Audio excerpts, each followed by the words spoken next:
3 years after I got out of prison, my fiancée Victoria Stone dragged me from an underground fight club. Her fist hit my face, eyes burning with rage. Evan Tinkcom, who let you vanish and become this? I wiped blood from my lip, smiling coldly. 20,000 a punch, Ms. Stone. If that's not enough, keep going. I still need rent money. Her fist shook, but her voice softened. Come home. Just apologize to Leo. He's forgiven you. Her gaze swept over my cuts and bruises. Look at yourself, covered in blood, like a stray dog in an alley. I shuddered. She didn't know. These scars were how I survived prison. Remember, she called sharply. I'm still your fiancé. How could I forget? 3 years ago, at our engagement party, Leo drugged me and had me auctioned off to the elite. I was stripped of all dignity, turned into Port Stone's joke, and the one who signed the papers selling me off? My fiancé. The sound of jeering laughter echoed behind me. Victoria was furious, mortified that I was embarrassing her. She was the richest woman in Port Stone, and her fiancé was getting his face beaten in for a few $1,000s in prize money. I ignored her and headed back to the locker room. When I stepped into the octagon again, the spotlights weren't on another fighter. They were on a reinforced steel cage, and from within came the guttural roar of a predator. Tonight's main event, fighter number 67 versus a Bengal tiger. Place your bets now. The curtain was ripped away, and a cavernous, bloody maw lunged at the bars, inches from my face. I sucked in a sharp breath. Brother, it was Leo. I looked up. He was leaning against the railing of a VIP box, decked out in designer clothes, a smug smile plastered on his face. I heard you were short on cash, he said, his tone a sickening mix of innocence and cruelty. So I arranged a special gift to help you earn a little extra. I put 100 grand on you to win. Don't let me down, okay? 100 grand. My fists clenched. I thought of our family home, the one they'd sold out from under me, and I took a step forward without hesitation. Just then, Victoria stormed into the prep area. Leo smoothly wrapped an arm around her waist. Vicky, my brother has his pride. Let's let him win this 100 grand on his own, he added, with a sly glance at me. I hear he's been on quite a winning streak. The owner here seems to take good care of him. Disgust flickered in Victoria's eyes. If you get on your knees and apologize to Leo right now, in front of everyone, I'll give you the 100,000 myself, she said, her voice like ice. Otherwise, you can try prying it from the tiger's jaws. Every eye was on me. They were all sure I would break. Instead, I pulled on my gloves.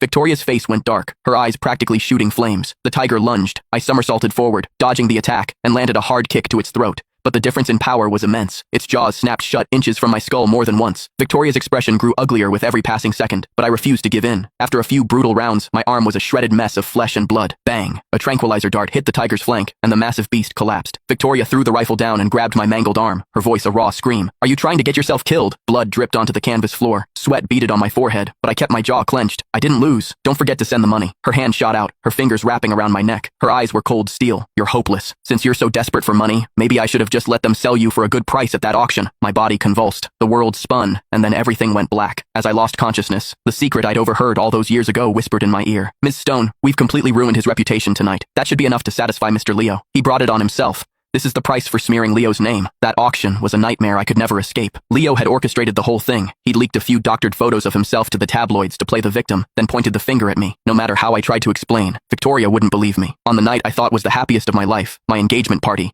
she had me dragged onto that stage.